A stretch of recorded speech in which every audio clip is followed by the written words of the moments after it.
Un multimillonario director ejecutivo ve a dos gemelos negros vendiendo un coche de juguete para salvar a su madre.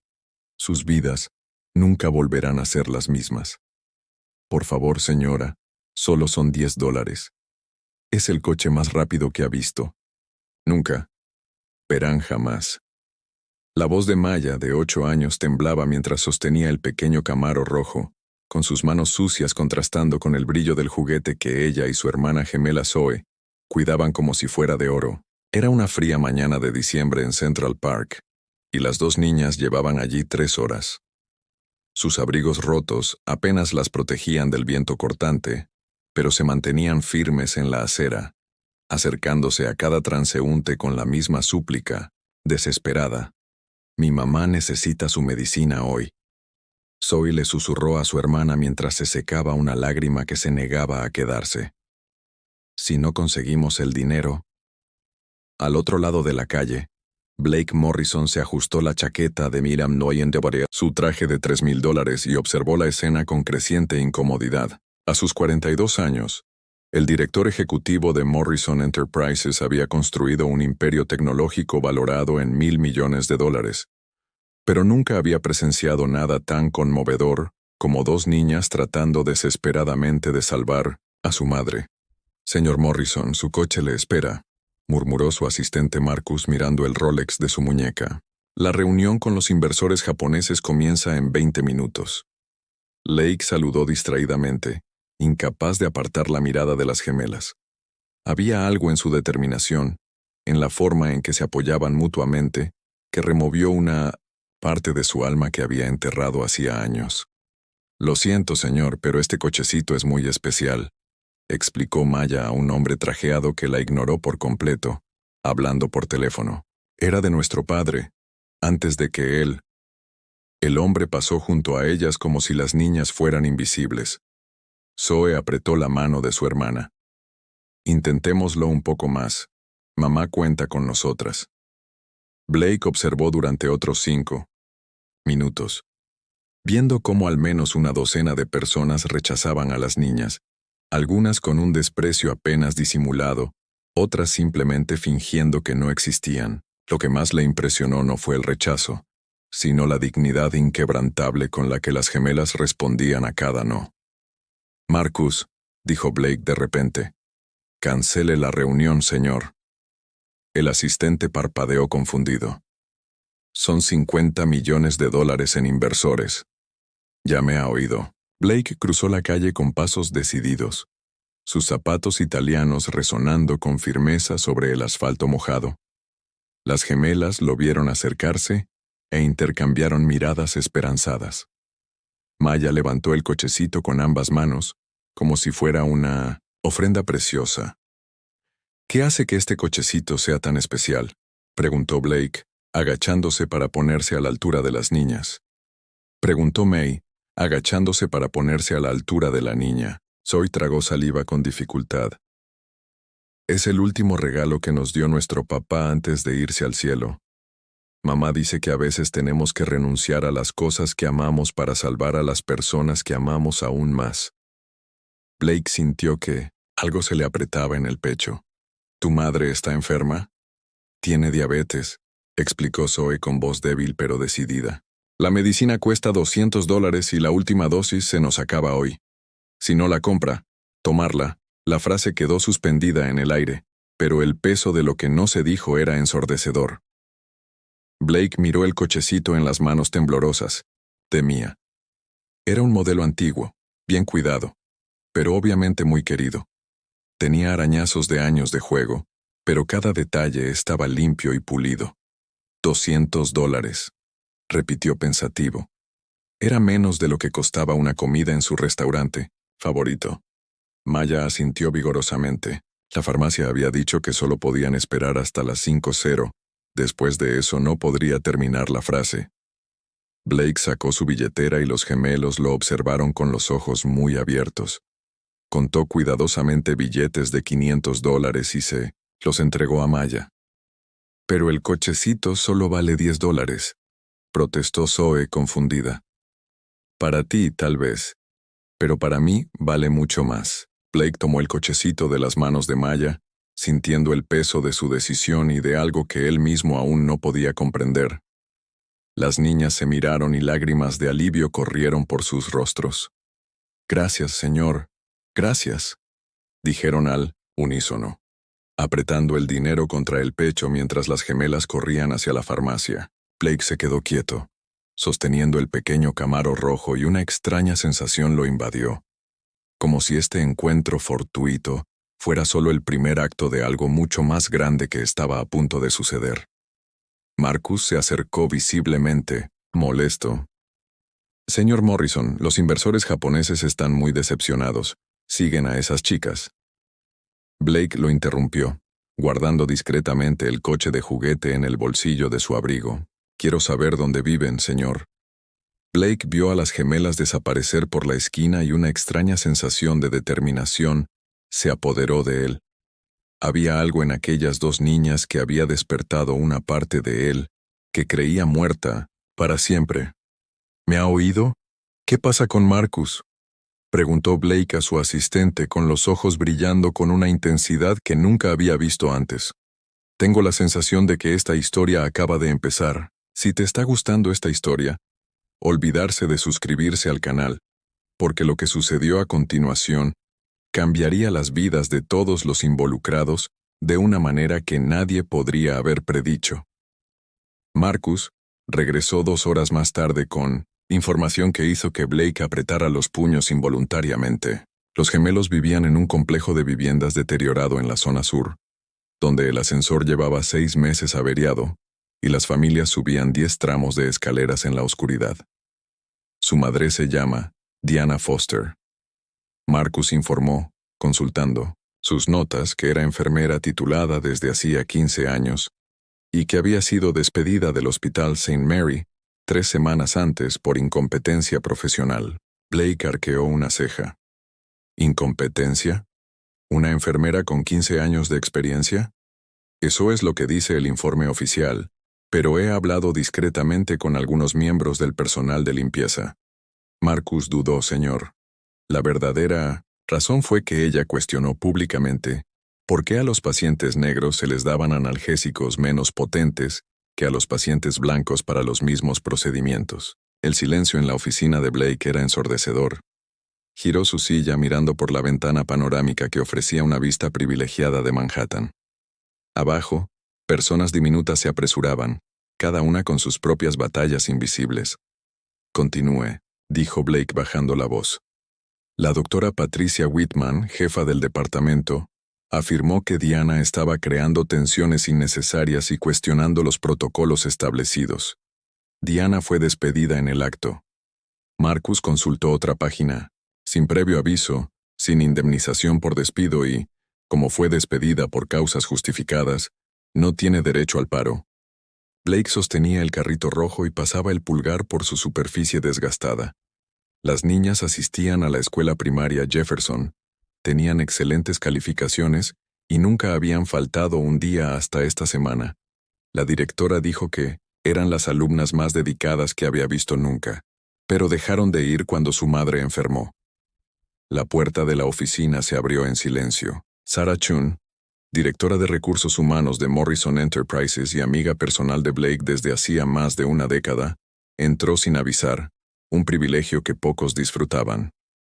«Blake, tengo que hablar contigo sobre algo urgente», dijo, notando la tensión en la habitación.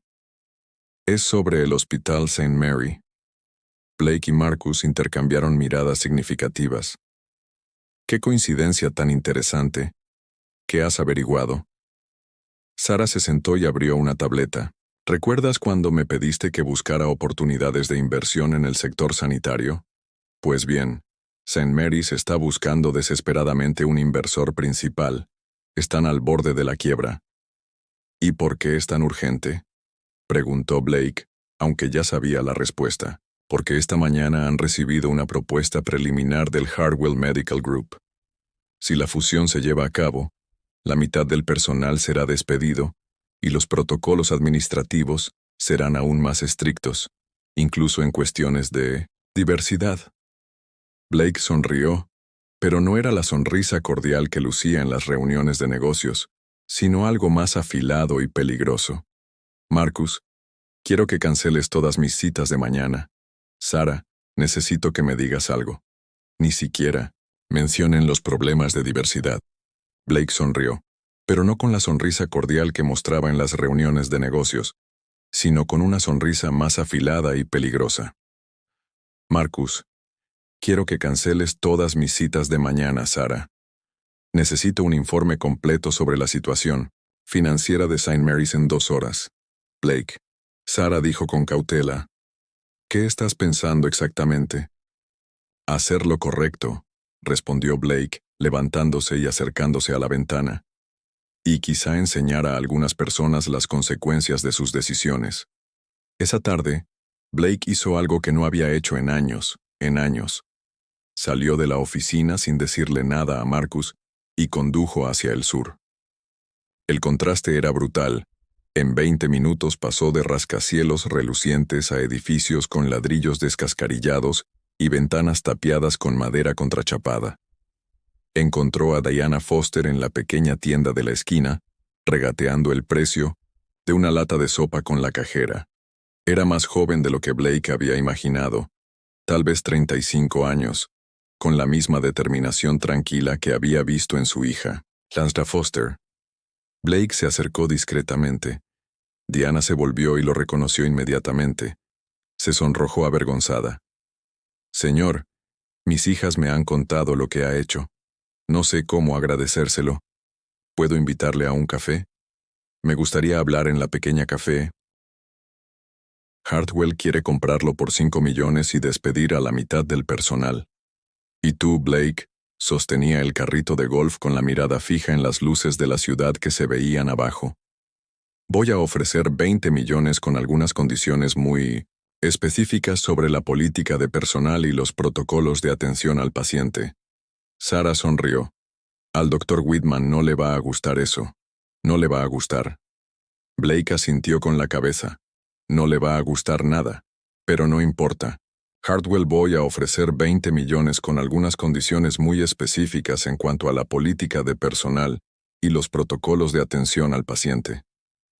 Sara sonrió. A la doctora Whitman no le va a gustar.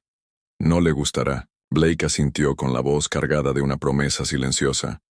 Pero tengo la sensación de que descubrirá que subestimar a la gente puede ser un error muy costoso.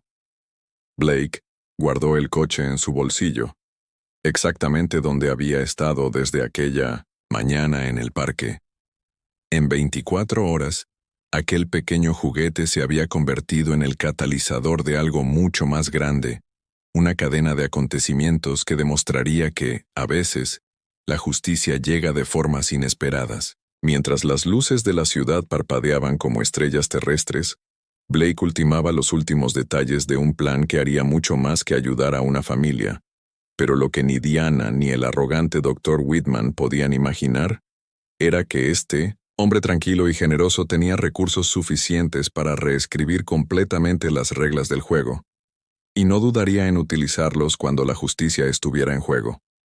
La sala de reuniones del St. Mary el Hospital St. Mary nunca había acogido a un público tan tenso a un lado de la mesa de caoba.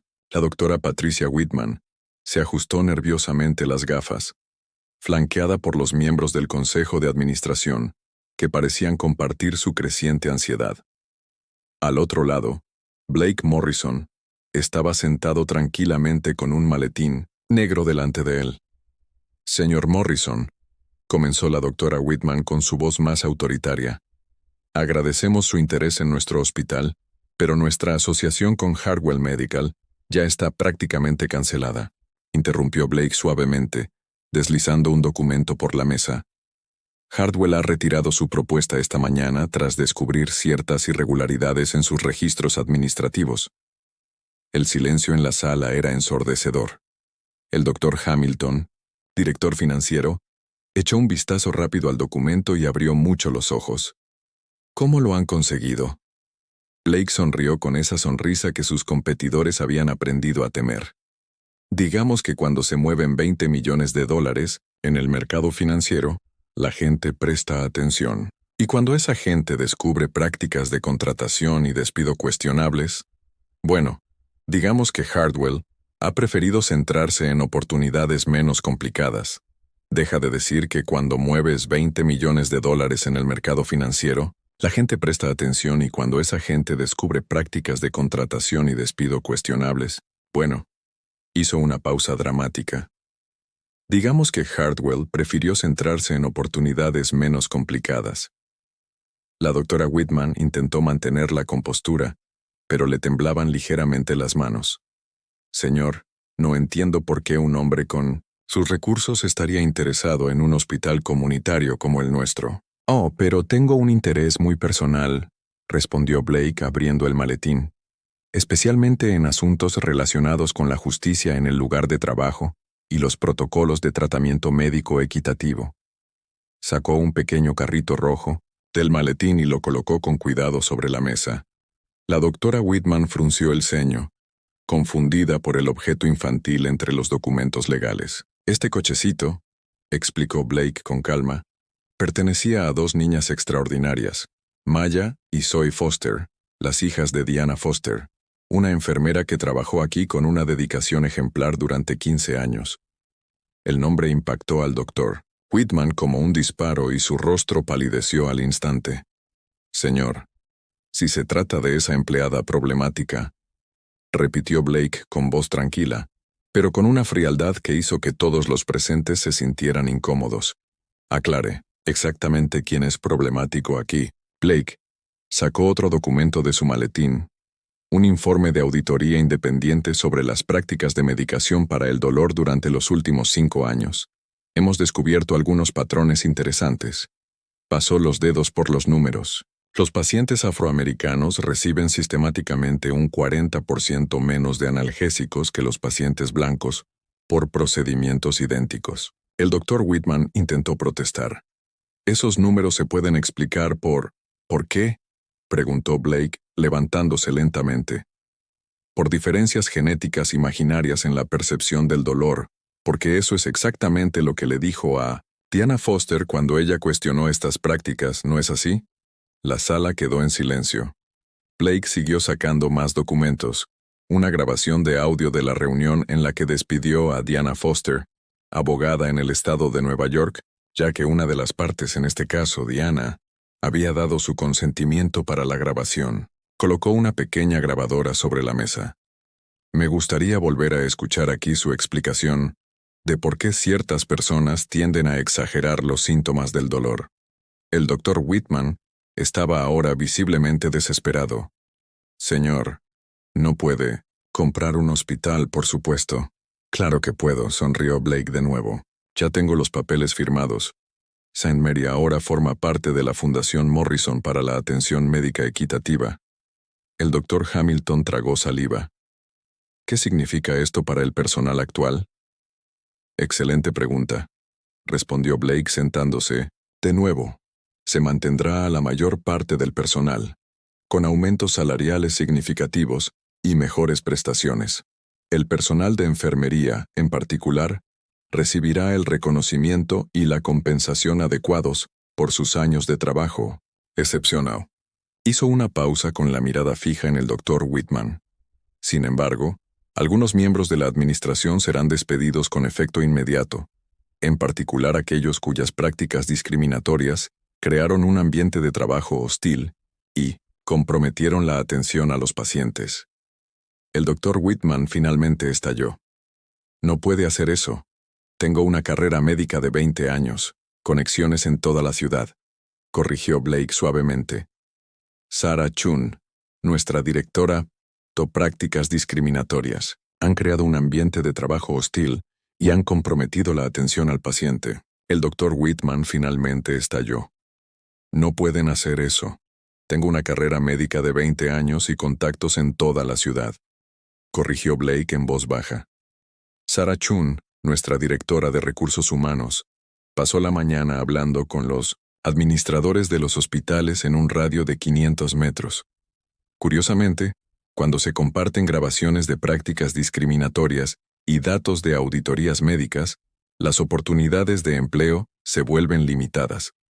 En ese Momento. La puerta de la sala de conferencias se abrió de golpe. Diana Foster entró con un impecable uniforme médico, seguida de las gemelas Maya y Zoe, que corrieron directamente hacia Blake. «Señor Morrison», exclamó Mia abrazándole la pierna. «Mamá dijo que has hecho algo increíble». Blake se agachó y le devolvió el carrito rojo a Zoe. «Es suyo. Solo se lo estaba guardando». Zoe se apretó el carrito contra el pecho, y lágrimas de alegría le corrían por la cara. «Gracias, por cuidarlo y por cuidar de mamá». Diana se acercó a la mesa con postura erguida y profesional. «Doctor Whitman», dijo con calma, «he venido a recoger mis cosas del armario antes de empezar en mi nuevo puesto». «¿Nuevo puesto?», preguntó el doctor Whitman, todavía en estado de shock. Blake sonrió y abrazó a los gemelos. «Diana Foster es nuestra nueva directora de enfermería. Su primer proyecto será implementar protocolos equitativos para el manejo del dolor y dirigir un programa de formación en sensibilidad cultural para todo el personal médico». La transformación en la sala era palpable. Los miembros de la junta que habían apoyado las prácticas del Dr. Whitman ahora evitaban el contacto visual, dándose cuenta de que el viento había cambiado completamente de dirección. «Esto es una conspiración», murmuró la doctora Whitman, mientras recogía sus pertenencias con manos temblorosas. «Lo planeasteis desde el principio». Diana se volvió hacia ella con voz tranquila pero firme. «No planeamos nada, solo documentamos la verdad y encontramos a alguien dispuesto a escucharla». Blake se levantó y le tendió la mano a Diana. «Bienvenida de vuelta al trabajo, directora Foster». La doctora Whitman salió apresurada de la sala, seguida por los pensativos miembros de la junta. Mia tiró de la manga de Blake la manga de la chaqueta. «Señor Morrison, ¿por qué nos ha ayudado? Ni siquiera nos conocía». Blake se arrodilló de nuevo y miró a los gemelos a los ojos. «A veces, las personas más importantes de nuestra vida son aquellas que conocemos en los momentos más inesperados. Ustedes me han recordado algo que había olvidado». «¿Qué?», preguntó Zoe con curiosidad. «Que hacer lo correcto vale más que cualquier reunión de negocios», respondió Blake con voz cargada de emoción genuina. Diana observó la interacción y se dio cuenta de que este hombre poderoso había sido transformado por sus hijas tanto como él había transformado sus vidas. Pero mientras la doctora Whitman descubría que sus puentes profesionales se habían quemado en toda la región, y Blake abrazaba a su nueva y poco probable familia, una pregunta seguía sin respuesta. ¿Cómo había una simple venta de coches de Millennium juguete orquestado una revolución completa en la vida de tantas personas? La respuesta revelaría que, a veces, la justicia llega a través de los gestos más pequeños e inesperados. 6 meses después, el Hospital St. Mary's estaba irreconocible. Diana Foster caminaba por los pasillos con su insignia de directora de enfermería, orgullosamente prendida en su bata blanca. Sus reformas habían transformado no solo los protocolos médicos, sino toda la cultura institucional. Momaya y Zoe corrían por el pasillo con sus mochilas escolares balanceándose. La señora Johnson dijo: «Vamos a presentar nuestro proyecto sobre héroes de la vida real a toda la escuela». Diana sonrió y abrazó a sus hijas, que llevaban uniformes nuevos por primera vez en años. «¿A quién vas a dedicarlo? Al otro lado de la ciudad». La antigua doctora Patricia Whitman escribía furiosamente otra carta de presentación en su pequeño apartamento alquilado. Su currículum, antes impecable, ahora llevaba la marca tóxica de sus prácticas discriminatorias. Sonó el teléfono. Otro rechazo. El 12º en 3 semanas. «Lo siento, doctora Whitman, pero sus referencias anteriores han suscitado dudas sobre su adecuación cultural». Patricia colgó con fuerza. Su lujosa casa había sido vendida para pagar a los abogados en una batalla legal que había perdido antes, incluso de empezar. Sus antiguos colegas evitaban sus llamadas y una carrera de 20 años se había evaporado en cuestión de semanas. Mientras tanto, Blake llegó al hospital para su visita semanal. Una tradición que había comenzado tras la adquisición. Era solo una inspección administrativa, sino su forma de mantenerse en contacto con la familia, que un coche de juguete había traído a su vida. Señora Morrison, los gemelos corrieron a abrazarlo seguidos por Diana. No hemos tenido ninguna queja por trato desigual este mes, informó Diana con orgullo. Nuestro equipo recibió la aprobación unánime de la Junta Médica Estatal. El doctor Hamilton, que se había quedado en el hospital, se acercó vacilante. Señor Morrison, quiero que sepa que me equivoqué en todo. Trabajando bajo el liderazgo del director Foster, he aprendido más sobre medicina humanizada en 6 meses que en toda mi carrera de 20 años. Diana puso la mano sobre el hombro de su colega. Lo importante es que estamos construyendo algo mejor juntos. Más tarde, en su despacho del hospital, Blake revisaba los informes financieros positivos y las cartas de agradecimiento de los pacientes. Sobre su escritorio estaba el pequeño Camaro rojo que las gemelas habían intentado vender meses atrás. Maya entró tímidamente. Señor Morrison, quiero que se quede con el coche para siempre. Blake frunció el ceño. Pero creía que Zoe y tú lo queríais de vuelta. Queremos que se quede con la persona que marcó la diferencia, explicó Maya con seriedad. El coche era de mi padre, y él siempre decía que debíamos usar nuestros tesoros para ayudar a otras personas. Tú usas el coche para ayudar no solo a nosotros, sino a todos los que están en este hospital. Una condición. Continuó sonriendo. Si alguna vez encuentras a otros niños que necesiten ayuda, tienes que recordar lo que aprendiste de nosotros. 1 año después del encuentro, en el parque, Blake Morrison ya no era solo un director ejecutivo aislado en su torre de marfil. Las gemelas lo habían transformado en un hombre que entendía que el verdadero poder residía en elevar a las personas, no en dominar los mercados. Diana Foster, que una vez fue humillada por cuestionar la injusticia, ahora era testigo de la transformación de todo un sistema que beneficiaría a miles de pacientes. Su valentía al documentar la discriminación había provocado un cambio monumental. El antiguo Dr. Whitman descubrió que los prejuicios son una base inestable para cualquier éxito duradero. Sus prácticas discriminatorias, protegidas durante años por la burocracia, finalmente tuvieron consecuencias acordes con el daño causado. Las gemelas Maya y Zoe aprendieron que la bondad genuina mueve montañas, especialmente cuando encuentra a alguien con los recursos para convertir la compasión en acciones concretas. Mientras Blake veía a Diana recibir un premio estatal por su excelencia en la atención sanitaria, sostenía el Camaro rojo y reflexionó sobre cómo un simple acto de venta desesperada había reescrito el destino de todos. El pequeño coche quedó como recordatorio de que los momentos más transformadores se disfrazan de situaciones sencillas. La verdadera venganza contra la discriminación no es devolver el odio, sino construir un mundo en el que la dignidad humana sea el protocolo más importante. La mejor venganza contra la injusticia no era destruir a quienes causaban daño, sino construir un sistema mejor que impidiera que otros sufrieran de la misma manera.